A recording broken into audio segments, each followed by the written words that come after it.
उसूल, मयार, मोरल्स। कुछ लोगों के लिए ये सिर्फ किताबों के शब्द होते हैं, लेकिन कुछ लोग इन शब्दों को अपनी भूख से ऊपर रख देते हैं। आज की कहानी एक ऐसे शायर की है जो भयानक गरीबी में था, नशे की गिरफ्त में था, सड़कों पर भटकता था, मात्र 5 रुपए में अपनी गजलें बेचा करता था। लेकिन जब राष्ट्रपति ने तोहफे भेजे तो उसने कहा, सागर अपनी मर्जी से लोगों से मिलता है। आज हम आरब न्यूज पर बात करेंगे उर्दू अदब के उस दर्दनाक किरदार की जिसे दुनिया ने कहा पोइट ऑफ पेन, सागर सिद्दीकी। अयूब खान वक्त था, पाकिस्तान में तानाशाही का दौर था। एक आलमी मुशायरा आयोजित हुआ।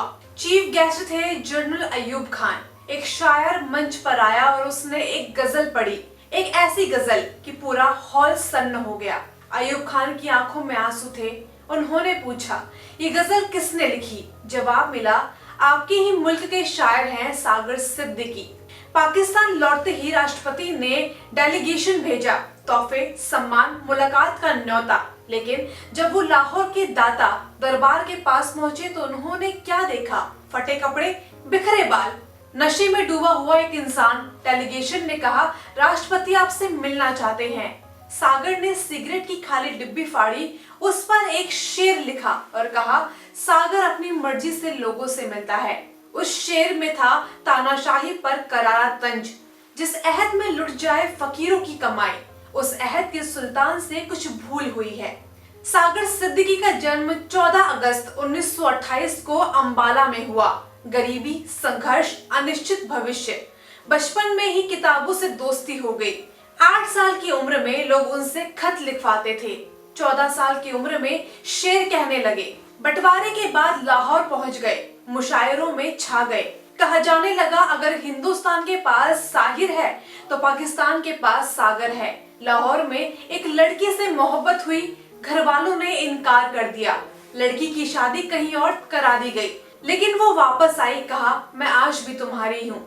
सागर ने जवाब दिया, बंदा परवर कोई खैरात नहीं, हम वफाओं का सिला मांगते हैं। और वो चले गए।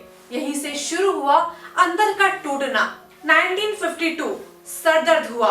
दोस्त ने मॉर्फिन का इंजेक्शन लगाया, सर दर्द गया, सुकून मिला। फिर वही सुकून लत बन गई, लत तबाही बन गई। अब सागर मात्र 5 रुपए में गजल बेचते थे, चरस की एक सिगरेट के बदले शेर लिखते थे। पब्लिशर उनकी गजलों से लाखों कमाते थे और वो खुद भूखे रहते थे। मेहदी हसन एक दिन पान की दुकान के बाहर खड़े थे।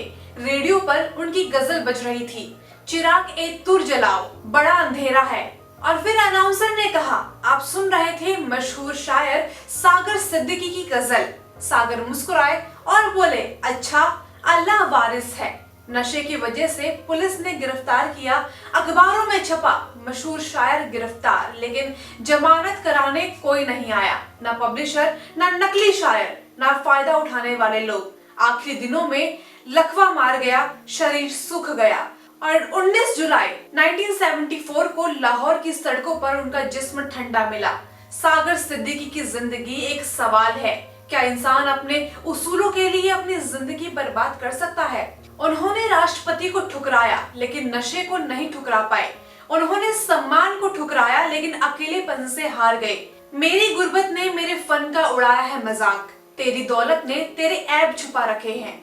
अगर आप ऐसी सच्ची, गहरी और इतिहास की अनसुनी कहानियां देखना चाहते हैं तो अभी सब्सक्राइब कीजिए आरब न्यूज ऑफिशियल को, क्योंकि यहाँ खबरें नहीं, किरदार दिखाए जाते हैं।